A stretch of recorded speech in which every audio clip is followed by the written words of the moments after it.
Hola, buenas tardes. Mi nombre es Tomás Columba y les voy a presentar el síndrome de Asperger.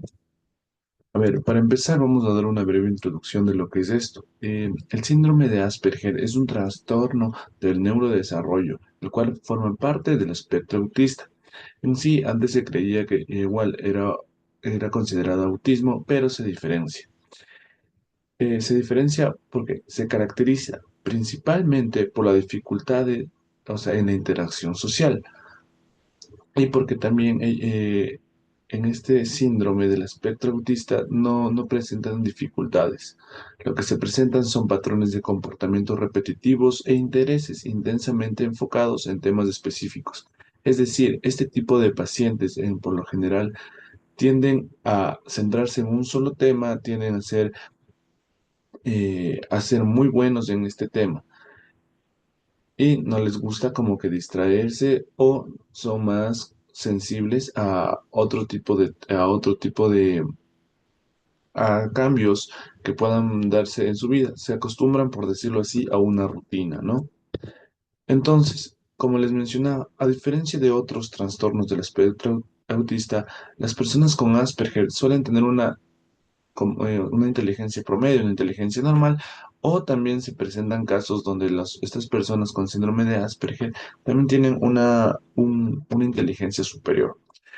En la parte del lenguaje tienen un desarrollo normal, se pueden expresar correctamente, o sea, no hay un problema en que no puedan pronunciar una letra o algo así. Lo que ellos a veces pueden llegar a presentar un problema es al hecho de comunicarse, o sea, cómo hablar y o sea, más cómo entienden o cómo se quieren hacer entender. Ese sería el problema que se presenta en estas personas, más no un problema de comunicación al hablar, por ejemplo, si es que no tienen ningún problema al mencionar ninguna letra, como en otros síndromes, o con palabras o similares.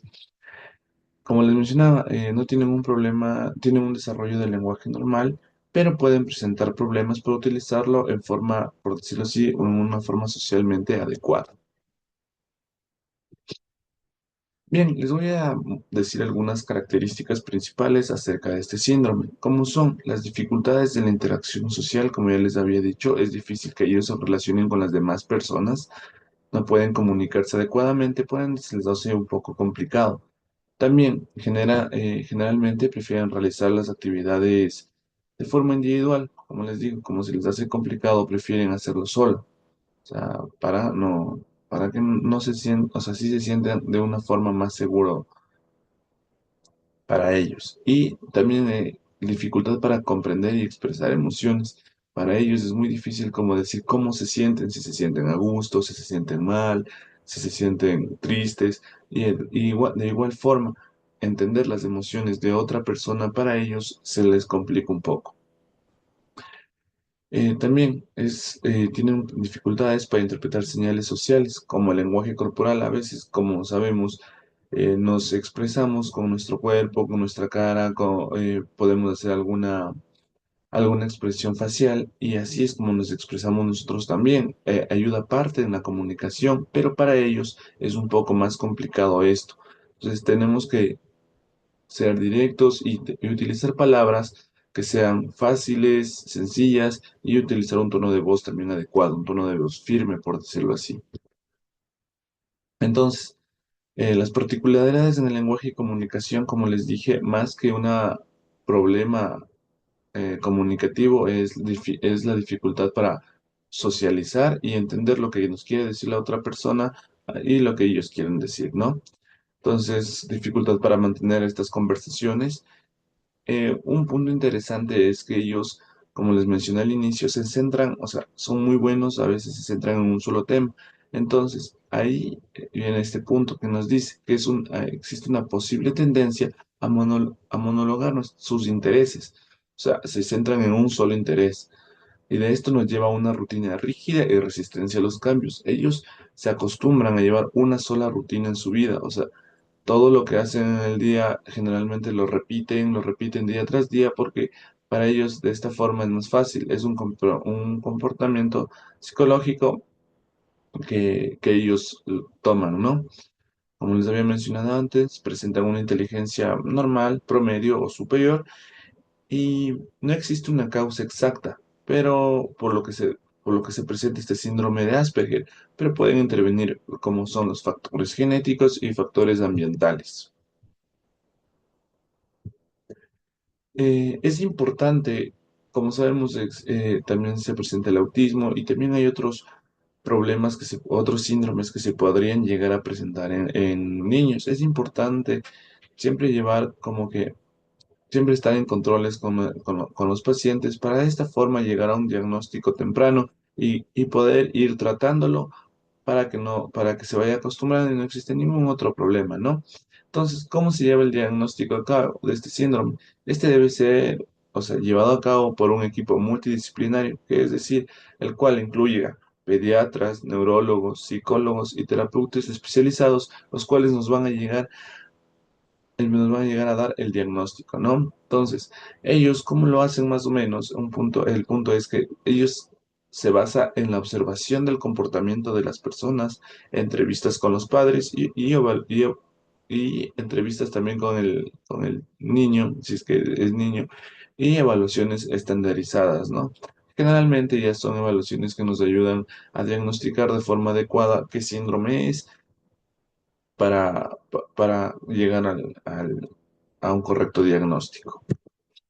Entonces, relacionándonos un poquito más acerca de la odontología, en el Asperger, el síndrome de Asperger y la salud bucodental, ¿no?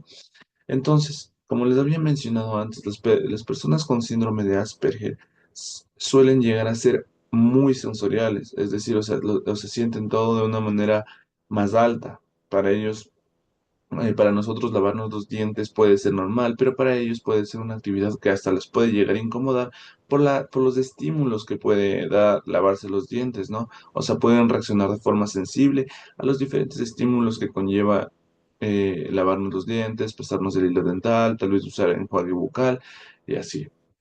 Entonces, ¿cómo hacemos o sea, desde niños tenemos que enseñar y en todo caso crear una rutina y un hábito de un cepillado dental adecuado, de una limpieza dental adecuada?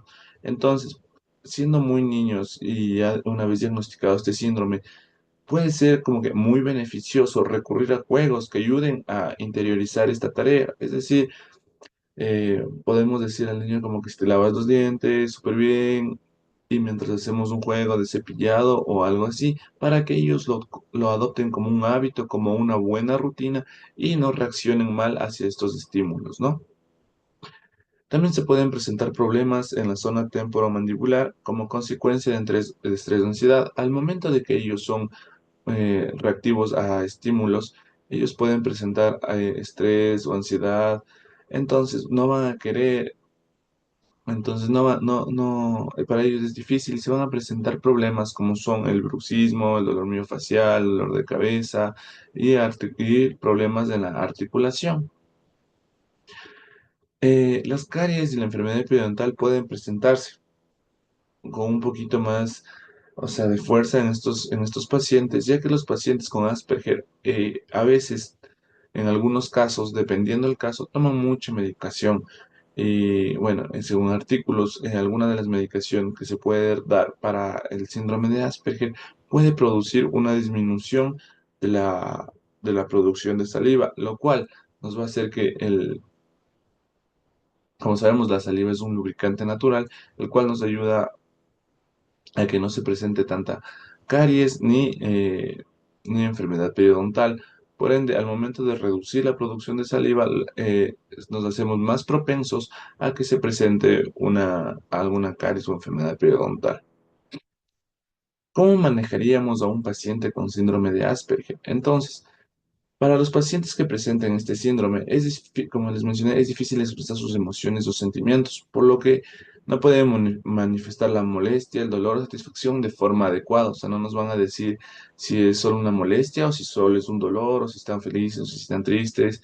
Entonces, nosotros tenemos que ser más persuasivos en esto y ver cómo está nuestro paciente, ¿no? Es recomendable que nosotros como profesionales nos expresemos de forma clara y sencilla, o sea, y vayamos explicando cada paso a paso de qué vamos a ir realizando con el paciente para que él se sienta cómodo y seguro y utilizar un lenguaje directo, que también es muy importante. Y como les había mencionado antes, establecer buenos hábitos de higiene bucal desde pequeños para que se acostumbren a a estos estímulos y se convierta en un buen hábito y no se les haga difícil a ellos poder lavarse los dientes y llevar una salud oral adecuada. De ahí tenemos el tratamiento y el apoyo. Bueno, en sí, obviamente, esto es un síndrome. No hay una cura en sí para este síndrome, pero las personas que tienen, ya se les diagnostica esto, pueden llevar una vida normal, una vida plena, siempre y cuando tengan un apoyo correcto desde pequeños, ¿no?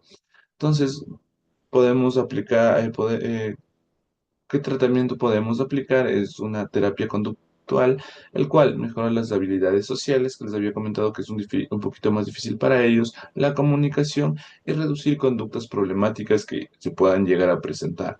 La psicoterapia, que es trabajar en las emociones del paciente y habilidades adaptativas, además de intervenciones educativas, las cuales nos van a ayudar a que nuestro paciente se desarrolle con normalidad y terapias ocupacionales o del habla, si es que existieran. Esto ya va dependiendo de cada caso. Como les había mencionado, generalmente en este síndrome no se presenta ningún problema de, de habla. Entonces, yo encontré este artículo, el cual nos dice que es el manejo e integración estomatológica del paciente pediátrico con síndrome de Asperger o trastorno de Asperger. Entonces, nos menciona un poquito de cómo manejaríamos también al paciente, de cómo debemos hacer y y cómo sería la forma adecuada de tratar al paciente en sí, ¿no? Entonces aquí tenemos las referencias de donde más o menos saqué la información de de esta presentación y eso sería todo. Algo que podríamos, como que no lo puse en la presentación, pero podríamos aclarar también es que si es que el paciente, cuando estemos tratándolo, presenta ya también muchas dificultades, también podemos optar por la sedación, el cual es un punto donde nosotros vamos a poder también trabajar tranquilos y el paciente no va a estar incómodo. Eso sería toda mi presentación acerca del síndrome de Asperger. Muchas gracias.